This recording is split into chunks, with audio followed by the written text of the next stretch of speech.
Coucou, bonjour les amis. Nous voilà encore ce matin pour notre petite capsule matinale. Aujourd'hui, je vais aborder la question se rapportant à l'entrepreneuriat par nos frères africains.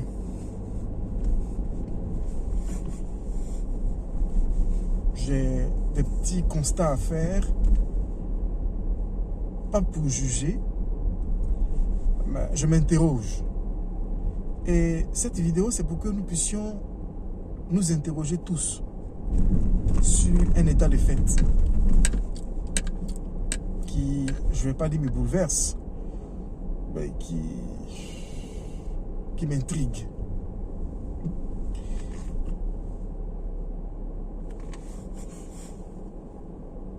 Je suis allé tout récemment, vous savez là où je suis, il y a 2 espaces qui ont été consacrés au commerce, au petit commerce, en tout cas tout ce qui est marché africain, asiatique, tout ce qui est marché, je vais dire exotique, exotérique.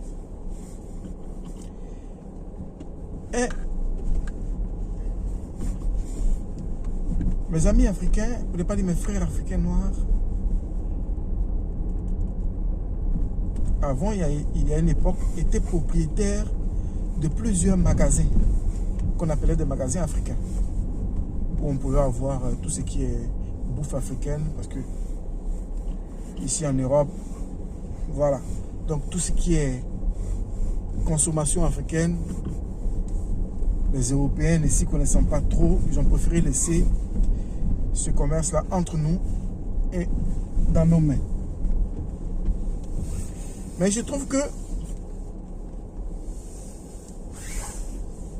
ma dernière visite, pratiquement, je ne vais pas dire ma dernière, mes dernières visites dans ces différents marchés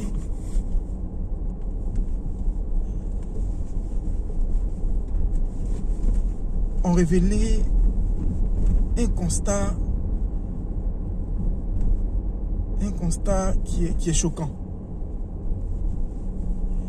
Tous les petits commerces que je connaissais, qui appartenaient à les Africains noirs, à nos frères, tous ces petits magasins-là, aujourd'hui, ont été cédés aux Pakistanais. Aux Pakistanais et aux Chinois. C'est-à-dire que mon frère Diallo, mon frère Kouyaté, mon frère Samba, mon frère, en tout cas, de tous les horizons d'Afrique, qui avaient des petits marchés, qui avaient des petits commerces, ils ont cédé tous les petits commerces là aux Pakistanais.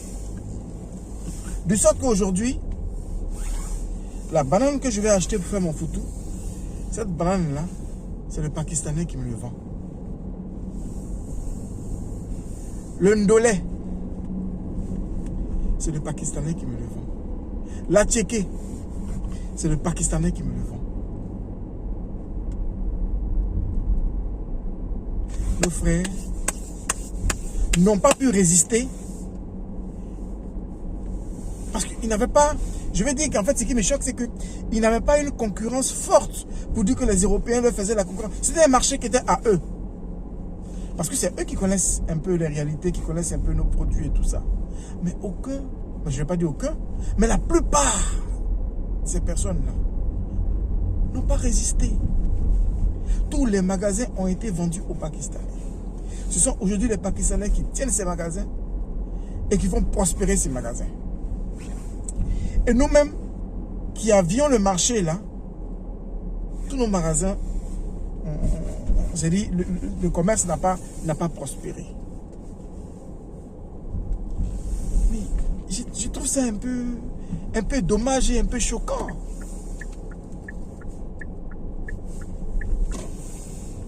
Je me retrouve hier dans le second marché. Là où mon épouse a l'habitude d'aller se faire les cheveux et tout ça. Donc de temps à autre, quand j'ai vraiment un peu de temps, je l'accompagne pour... voilà, histoire d'être un peu avec elle, d'échanger un peu. Et de voir un peu comment les choses se passent. Donc c'est l'endroit où on partait. Et où je voyais beaucoup de jeunes femmes africaines noires qui se débrouillaient à faire le petit commerce en faisant les cheveux, en vendant les bricoles, en vendant les petites choses par-ci, par-là. Mais je constate que, parce que mon épouse, avant, quand elle faisait ses cheveux, dans la même structure, il y avait aussi une autre dame africaine qui faisait les ongles. Aujourd'hui, à côté de nos sœurs qui font les cheveux, je constate que ce sont des Chinois qui se sont installés. Et c'est maintenant les Chinois qui font les ongles des femmes. C'est-à-dire, c'est eux qui ont pris, c'est eux qui ont le monopole de ce marché. Faire les ongles. De sorte que, à côté d'une dame africaine noire qui fait les cheveux, se trouvent 2 ou 3 Chinois qui non seulement font les ongles, mais observent la façon dont la dame est en train de tisser ou bien en train de faire les cheveux, en train de traiter les cheveux des Africains. J'ai dit à mon épouse, je te dis d'ici 2 ans, quand on va revenir ici, ce sont les Chinois qui vont commencer à s'occuper de vos cheveux, vous les Africains noirs. Je me pose la question, mais pourquoi c'est comme ça? Pourquoi est-ce que quand on commence une activité, on a toujours tendance à fermer, ou bien on a toujours tendance à vouloir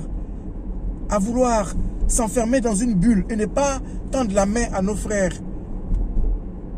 pour qu'eux aussi puissent développer cette activité. Mais on peut faire coopérer avec des personnes qui, en temps normal, si c'était ces personnes-là qui avaient ces commerces-là, n'allaient jamais vouloir coopérer avec nous. La communauté africaine noire, en tout cas dans l'endroit où je suis, est dispersée. Aucune solidarité. Chacun pour soi, Dieu pour tous. Quand tu interroges X, il te dit, moi je suis venu me chercher. Une fois, ce qui m'avait choqué encore le plus, c'est que il y avait un jeune Africain qui était en train de se faire mater par 2 jeunes Arabes, 2 jeunes Marocains, je veux dire. Mais il y avait des Africains qui étaient autour. Hein. Mais chacun passait son chemin. Moi, je ne suis pas venu ici pour faire palabre. Moi, je suis venu ici pour me chercher. Donc, s'il a cherché son problème, c'est pour lui seul. Entre-temps, quand tu vois, c'est-à-dire que quand la situation inverse se présente, mais tu vois toute une solidarité autour de ces Marocains-là, qui viennent défendre leurs frères, peu importe la personne. Parfois même, leur frère est entre les mains des policiers. Mais tu vois ces jeunes Marocains-là, qui sortent de partout pour venir défendre le frère même quand ils ne le connaissent pas. Mais quand il s'agit de nous, on ne se défend pas entre nous. De sorte que les autres communautés savent que nous sommes... qu'il n'y a pas de solidarité entre nous. Et qu'ils peuvent se permettre de faire tout ce qu'ils veulent. Parce qu'un individu tout seul, qu'est-ce qu'il peut faire contre 2 ou 3 personnes? Mais ils ont compris qu'en se mettant ensemble, ils deviennent forts. Et ça, c'est ce qui manque un peu aux Africains dans la diaspora. Les Africains noirs dans la diaspora, c'est ce qui nous manque. On n'est pas solidaires. Parfois, tu vois certaines personnes qui ont leur commerce et tu vas entendre un Africain noir te dit, non, moi je peux pas aller payer dans ce magasin de Guinéens là, ou bien dans ce magasin de Tchadien là, sinon je vais contribuer à sa prospérité. Voilà comment les gens réfléchissent. Je préfère encore le payer chez le Pakistanais, je préfère encore le payer chez le Chinois, je préfère encore le payer chez le Turc, que de venir aider mon frère à pouvoir faire prospérer son magasin. Et après on s'étonne que nous n'arrivions même pas à contrôler les prix. Parce que le Pakistanais, il prend. Il sait que c'est de l'alimentation que nous aimons. Il prend et te fixe un prix. Hein. Je me souviens qu'à un moment, quand je partais au marché africain, je prenais de la banane plantain. La banane plantain, le kilo était de l'ordre de 2 euros, 1,80 €. J'ai été surpris que la dernière fois, le même kilo soit passé à 3 euros, 3,50 €. Bah, on va pas me dire que cette banane-là, c'est en Ukraine qu'on va on va la prendre quand même.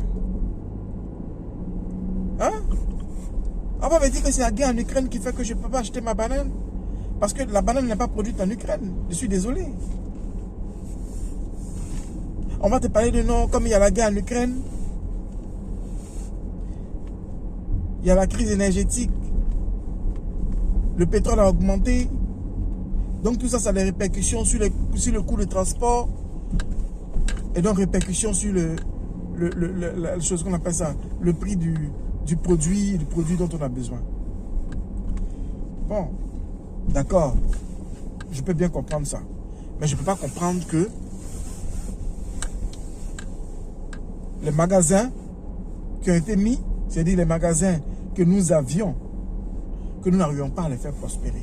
Ça, je n'arrive pas à comprendre. Je veux vraiment que nous interrogeons. Moi, je n'ai pas de réponse à cela. Mais je veux attirer un peu l'attention pour que nous puissions réfléchir.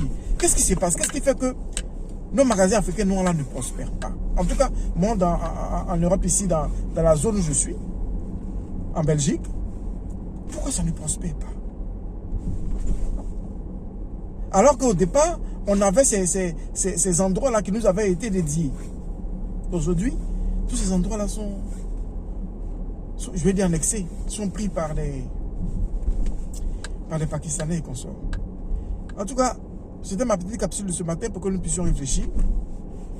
Nous puissions chercher à comprendre, à savoir que quand on voit un jeune Africain qui est en train d'essayer de monter son affaire, que nous soyons prompts à l'aider, que nous soyons prompts à le soutenir. C'est super important. C'est super important. Et les Pakistanais et consorts, c'est ce qu'ils font. Et les Chinois, c'est ce qu'ils font. Le Chinois va te dire, j'ai besoin de X, Y chose, je vais prendre ça je vais acheter ça chez mon frère chinois. Et quand tu vas le demander, il va dire non, c'est parce que en termes de produits ici qu'on est plus. Vous ne pouvez pas dire mieux. Ici, pour aller acheter notre ndolé, on va préférer acheter ça chez un Pakistanais. Quand tu vas demander, non, j'ai pas envie de... Si j'achète ça chez mon frère, là, je vais contribuer à son... Je vais contribuer à ce qu'il s'enrichisse. C'est vraiment dommage. Allez, frères et sœurs, c'était juste ma petite capsule de ce matin. Shalom, shalom à tous. Je vous aime. Votre frère Ahmed Anabi.